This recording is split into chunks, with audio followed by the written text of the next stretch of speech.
Bem, pessoal, boa noite. Vamos começar já a aula? Vamos lá? Pode ser? Hein, pessoal? Vamos iniciar logo já? Hein, Fabiane, Rafael, Ivanice, Gleison? Vamos Ok, iniciar já a professor. aula? Tá, joia. Esta aula aqui, ela já é a revisão da toxicinética, tá? Terminando essa revisão de toxicinética, nós já entraremos na revisão da toxidinâmica, tá bom? Dessa forma, tá? Nós definimos a toxicinética como uma relação entre a quantidade do agente tóxico que vai atuar sobre o nosso organismo e a sua concentração desse agente tóxico presente aqui no plasma humano. Tá? Ou seja, a toxicinética é definida entre a razão, entre a relação entre a quantidade desse agente tóxico presente no organismo do ser humano e a sua concentração no plasma. Lembrando aqui para vocês, que dentro da toxinética existem 4 processos que são utilizados para avaliar o processo da toxinética, que são quais? O processo da absorção, da distribuição, da biotransformação e da excreção aqui.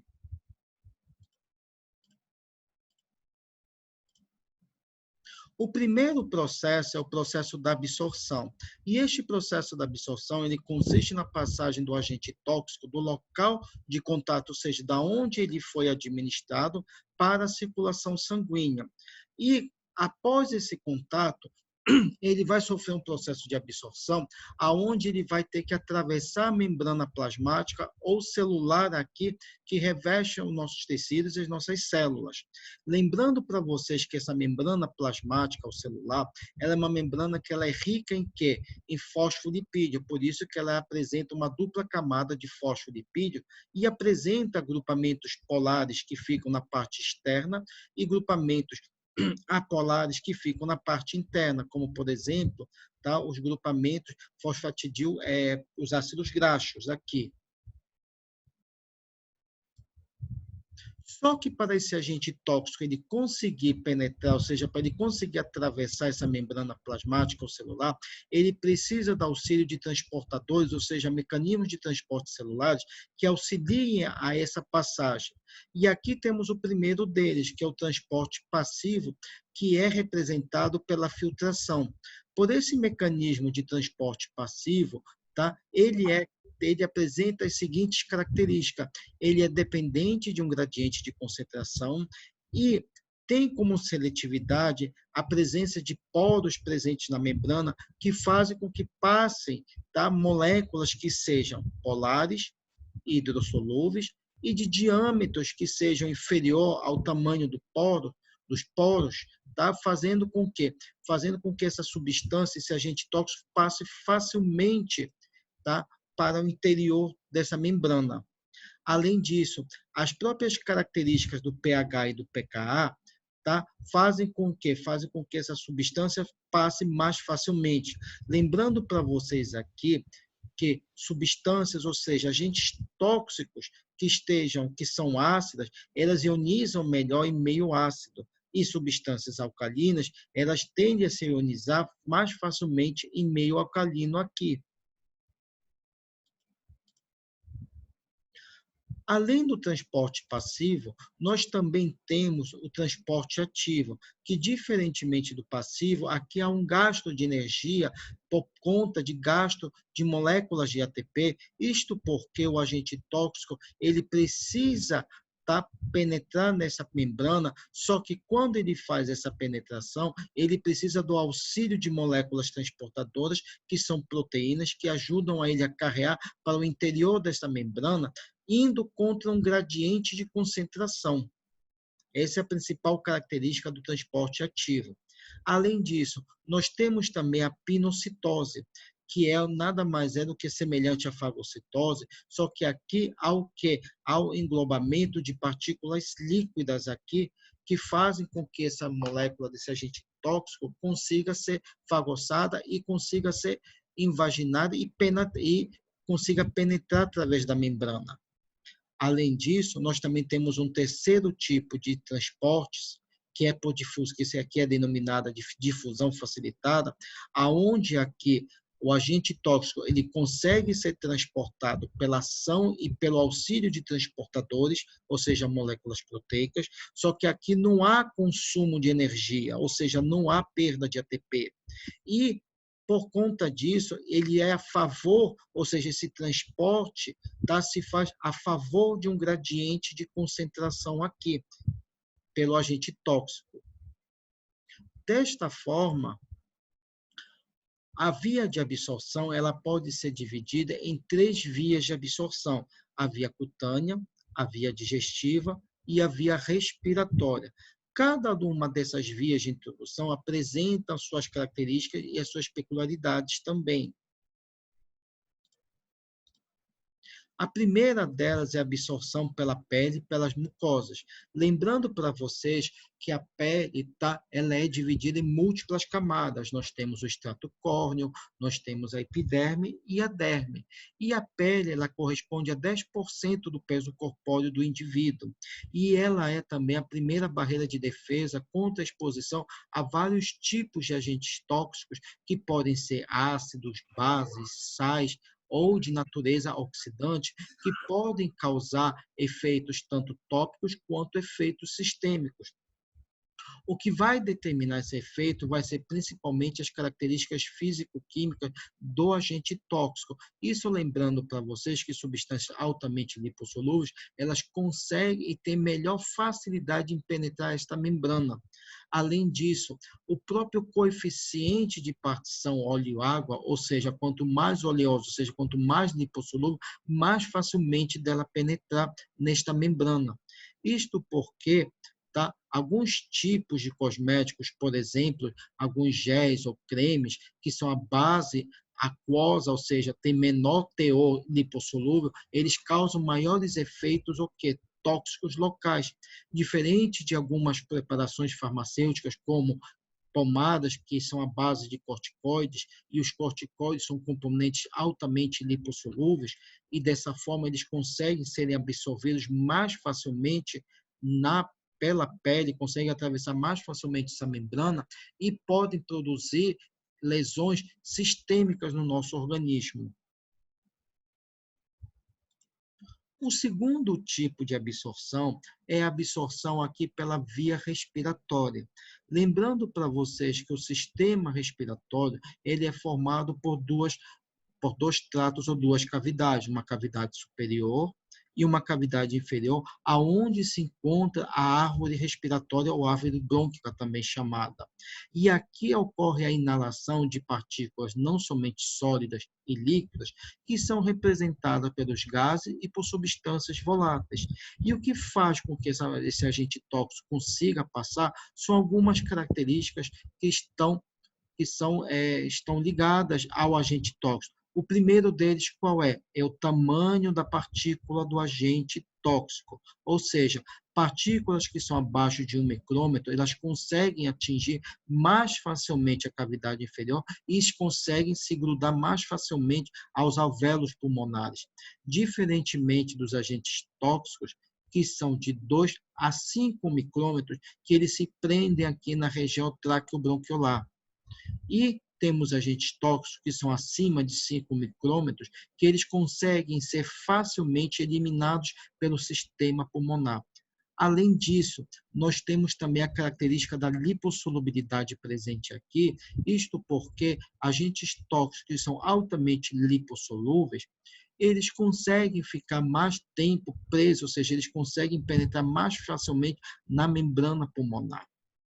E, por último, nós temos o que se chama o coeficiente de partição sangue-ar, que significa o quê? Que a relação da concentração de inalação, ou seja, o quanto desse indivíduo ele consegue inalar deste agente tóxico no meio e o quanto dessa concentração consegue chegar até o sangue, até a corrente sanguínea aqui, havendo um equilíbrio de saturação, ou seja, a mesma quantidade que está sendo inalada é a mesma quantidade que está circulando no nosso sangue. Além disso, nós observamos também que certos tipos de agentes tóxicos apresentam aqui, tá, um alto coeficiente de partição sangue-ar. E isso o que quer dizer? Isso quer dizer que esses agentes tóxicos, eles têm uma melhor facilidade em penetrar, tá, do ar para o sangue, caindo rapidamente na corrente sanguínea. É diferente aqui, tá, de componentes de compostos tóxicos que apresentem um baixo coeficiente de partição.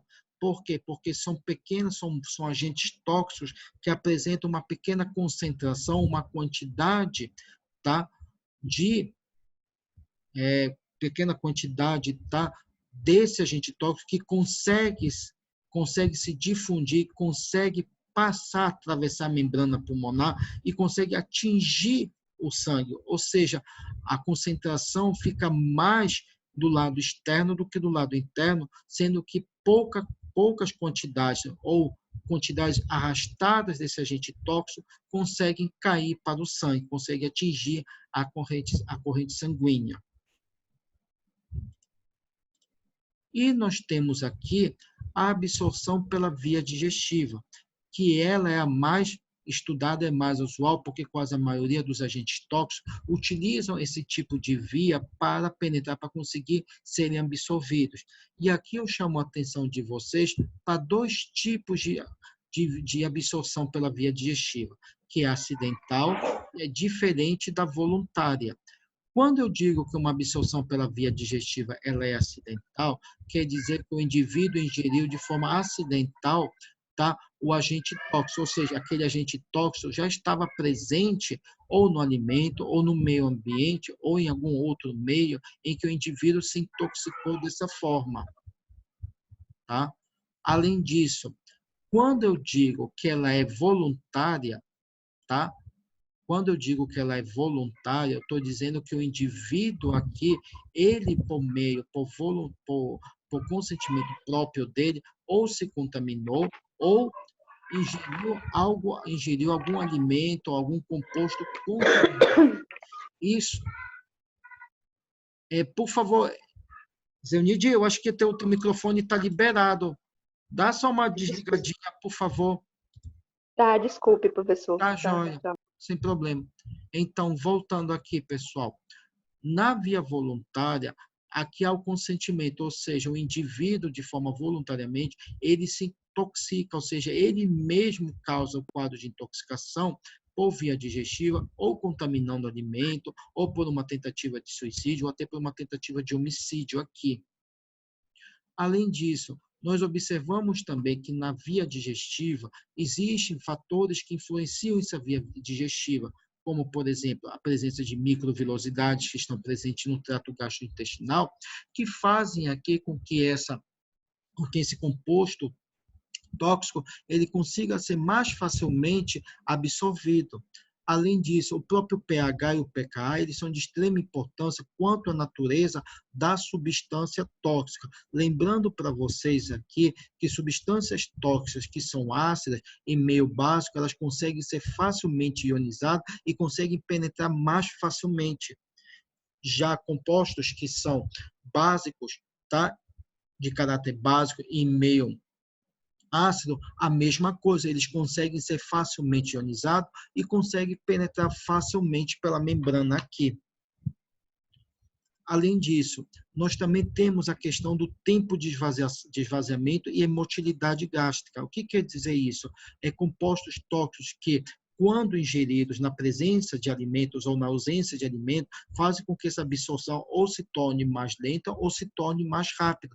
É o que acontece algumas vezes com a ingestão acidental, tá, de alimentos que possam ter o quê? Presença de alguns tipos de praguicida, que a absorção se torna lenta. A mesma coisa para metais, mas já é um pouco diferente quando a gente trata para fármacos, porque alguns fármacos eles conseguem ser melhor absorvidos juntamente na presença de alimentos, tá? E nós temos os compostos tóxicos que sofrem ciclo enterhepático aqui. Neste exemplo daqui, são aqueles compostos que eles ficam o quê? São aqueles compostos que são absorvidos pela via digestiva, mas que sofrem secreção biliar, voltando novamente a serem reabsorvidos e sofrendo uma bioativação, tá?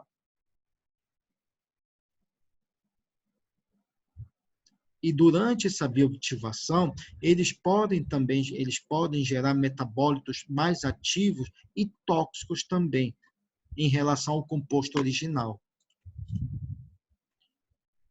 Dentro desse processo da absorção, ficou alguma dúvida para vocês, pessoal? Tá tudo certo? Tá dando para acompanhar? Tá entendendo? Vocês estão entendendo? Estou perguntando para vocês. Posso seguir em frente? Enzenilde, Denise, de Orlando, Fabiane, Ingrid, Gleison, Rafael, posso seguir? Agora, peguei. Thelma, posso seguir? Pode seguir, professor. Tá. O segundo processo é o processo da distribuição. Este processo da distribuição nada mais é de quando o agente tóxico ele cai na corrente sanguínea e já é distribuído e levado até os órgãos de biotransformação. E ele pode ser carreado, ele pode cair tanto na corrente sanguínea quanto na corrente linfática. Só que para ele poder fazer isso, tá, ele precisa estar principalmente ligado a uma molécula proteica, ele precisa apresentar no seu pH um pH que esteja afim, ou seja, tenha uma alta afinidade com essa proteína, e que apresente um coeficiente de partição óleo e água que faça com que ele seja mais facilmente difundido aqui nesta corrente sanguínea. Lembrando para vocês também que órgãos de maior perfusão sanguínea, ou seja, órgãos que recebam maior fluxo sanguíneo por conta da rede de vasos e da rede também de capilares que chegam a ele, fazem com que chegue mais rapidamente esse agente tóxico, diferentemente daqueles órgãos que são de menor perfusão sanguínea, em que o fluxo sanguíneo é menor para eles. Ou seja, a chegada desse agente tóxico vai se tornar demorada, vai se tornar lenta. E na distribuição, nós temos algumas propriedades, alguns fatores que modificam essa distribuição, como, por exemplo, as propriedades físico-químicas dos agentes tóxicos, que está ligada diretamente à lipossolubilidade e à polaridade, ou seja, moléculas altamente lipossolúveis e polares, elas conseguem se ligar facilmente a esses compostos, a essas proteínas, como também a própria ligação à proteína plasmática, lembrando vocês que esta proteína plasmática nada mais é do que uma proteína sérica que tem a função de se ligar a esses compostos tóxicos, tá? A esses agentes tóxicos, como também a outras moléculas presentes no nosso organismo, e elas são representadas aqui pela albumina, pelas lipoproteínas e pela alfa-1 glicoproteína ácida, fazem com que essa ligação se torne mais afim. Agora, dentre os 3 tipos de proteínas séricas que eu citei para vocês, a albumina é a mais importante proteína, é aonde a maioria dos agentes tóxicos conseguem se ligar. E a albumina, ela tem uma característica especial, por quê? Porque por conta da sua estrutura ser uma estrutura ácida, ela consegue ser facilmente, ou seja, ela consegue se ligar facilmente a fármacos ácidos. Diferente a fármacos alcalinos, que a sua afinidade não é tão grande assim, ou seja, ela não tem tanta ligação para fármacos alcalinos ou para compostos tóxicos que sejam alcalinos aqui.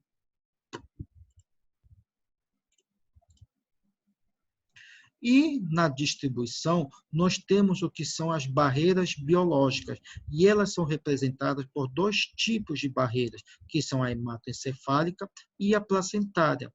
Tanto a hematoencefálica quanto a placentária, elas são barreiras seletistas, ou seja, elas selecionam os componentes que são necessários para entrar para o interior da membrana. Lembrando para vocês que a hematocefálica ela envolve o cérebro, tá? E a barreira placentária ela envolve o feto em desenvolvimento. Mas existe uma diferença entre as duas barreiras. É que na barreira placentária, por ser uma barreira seletista, aonde ela seleciona não somente substâncias nutritivas e essenciais para o desenvolvimento do feto, ela também é uma barreira bioquímica. Isto porque no interior dela ocorrem pequenos processos de biotransformação. Então, compostos que conseguem penetrar por essa barreira, no caso da placentária, ela consegue produzir, tá? Consegue gerar pequenos compostos, tá? Por meio desses processos de biotransformação que podem se tornar tóxicos ao desenvolvimento do feto. E nós temos o volume de distribuição como um parâmetro toxicinético que representa aqui a distribuição, ou seja, a quantidade distribuída deste agente tóxico na corrente sanguínea. E, tá, por ser um parâmetro toxinético, nós podemos avaliar aqui que determinados tipos de compostos tóxicos podem apresentar um volume de distribuição elevado, ou seja, eles conseguem estar em maior quantidade, em maior concentração no sangue, diferente daqueles que apresentam um volume de distribuição baixo.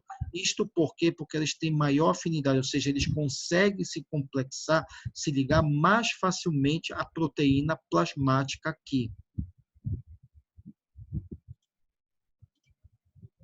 Bem, pessoal, deste primeiro exercício, dessa primeira etapa, onde nós abordamos e conversamos com vocês sobre definição da toxinética, sobre os processos de absorção e distribuição, e aonde nós respondemos e definimos para vocês o que é toxinética, falamos para vocês sobre os mecanismos de transporte celulares, sobre as vias de absorção, sobre as 3 vias de absorção, que é a cutânea, a digestiva e a respiratória, tá? E falamos também dos fatores que influenciam a distribuição. Tem alguma dúvida? Ficou alguma dúvida para vocês? Pergunto. Hein, pessoal?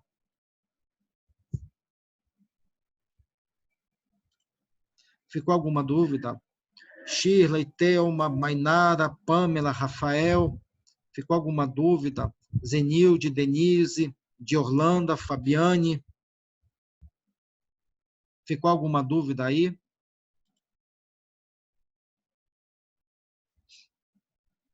Posso seguir em frente ou querem que eu explique novamente? Ficou alguma coisa em dúvida, na dúvida? Pode continuar. Posso continuar então, pessoal? Posso seguir em frente?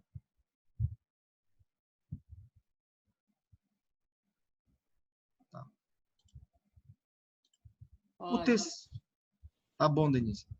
O terceiro processo que está inserido na biotransformação, na toxinética é o da biotransformação. E a biotransformação ela tem como definição aqui qualquer alteração que ocorra na estrutura química do fármaco, do xenobiótico, no nosso organismo.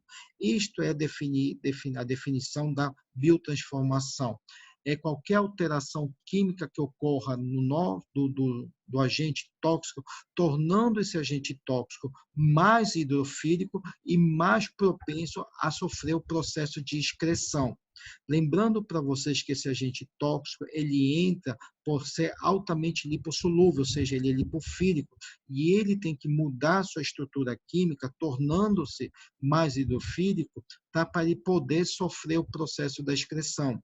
Mas para isso ocorrer, ele precisa da participação de enzimas que estão presentes em 2 tipos de reações de fase, que são as reações de fase 1, que consistem aqui no processo da oxidação, da redução e da hidrólise, e as reações de fase 2, que são o quê? Que são as reações de conjugação e síntese aqui.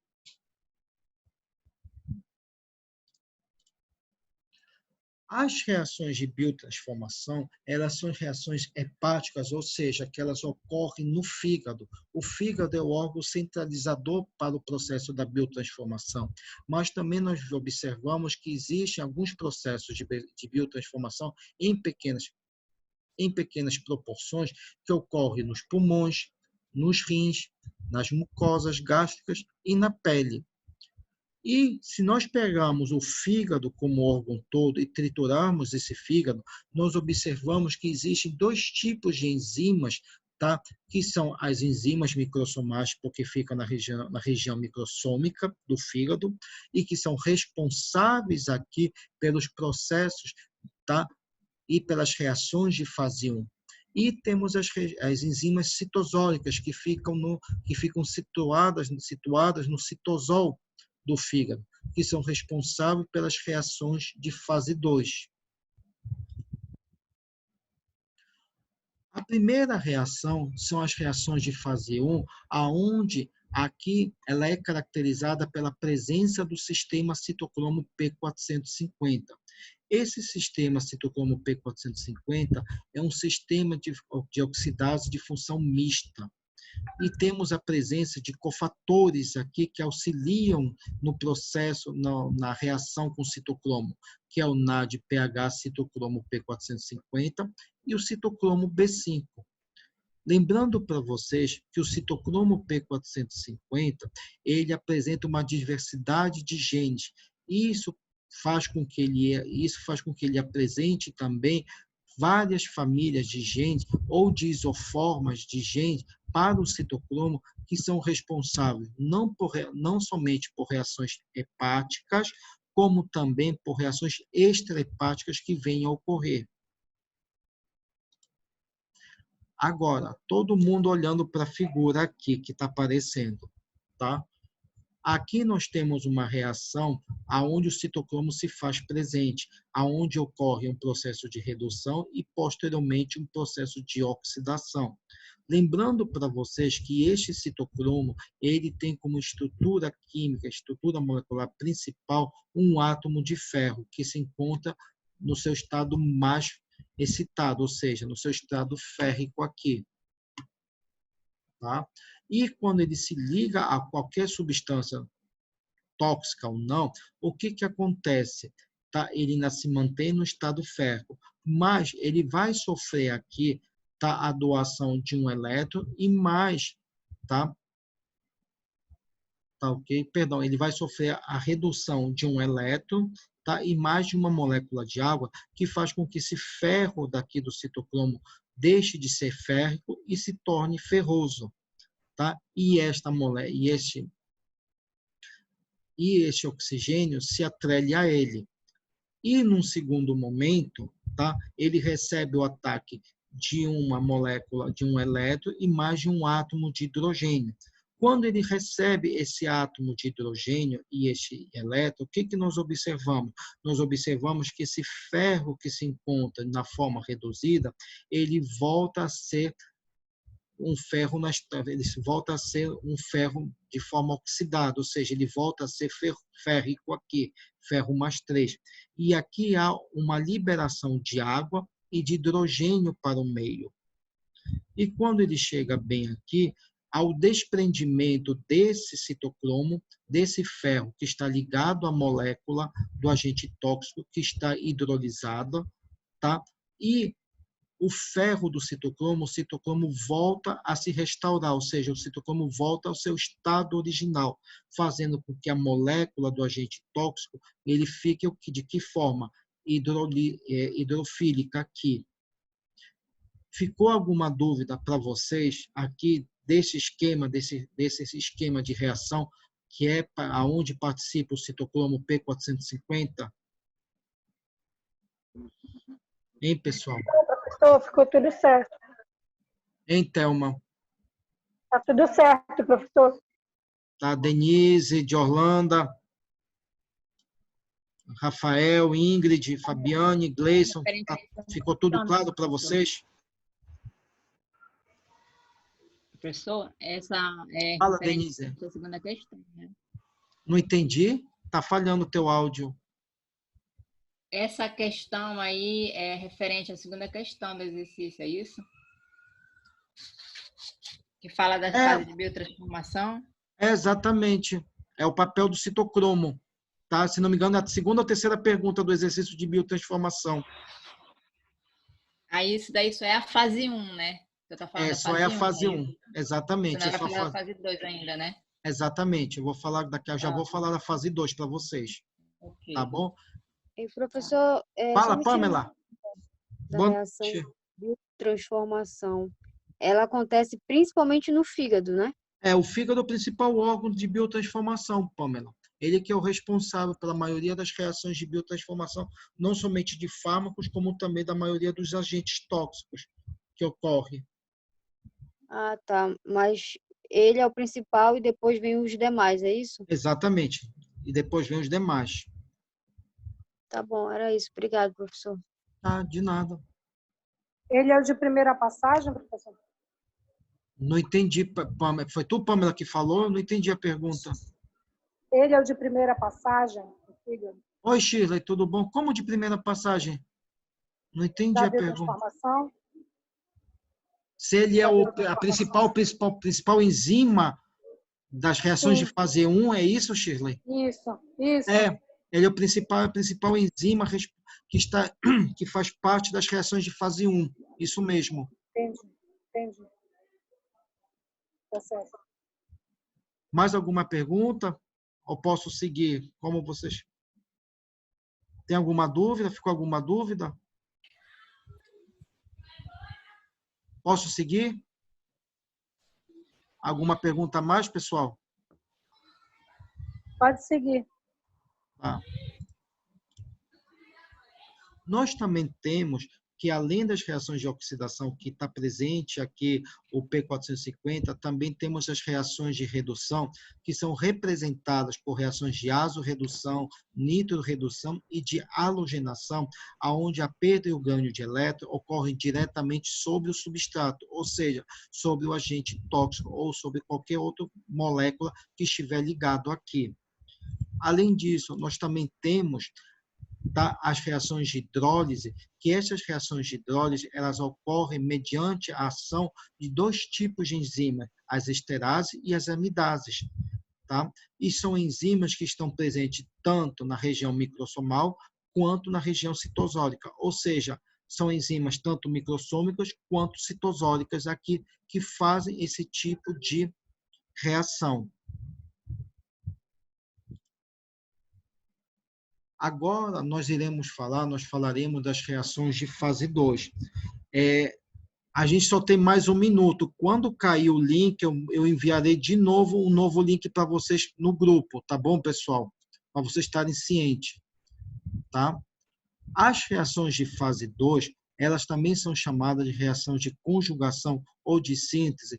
Por quê? Porque elas são definidas como, tá? Como reações de doação de grupamento químico ou de transferência de grupamento químico que são feitas, tá? Mediante a ação de dois tipos aqui de enzimas, que são as sintetase e as transferase.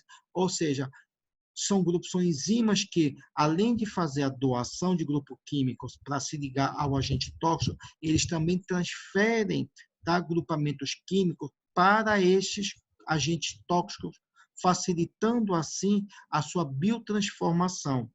Um exemplo aqui é o que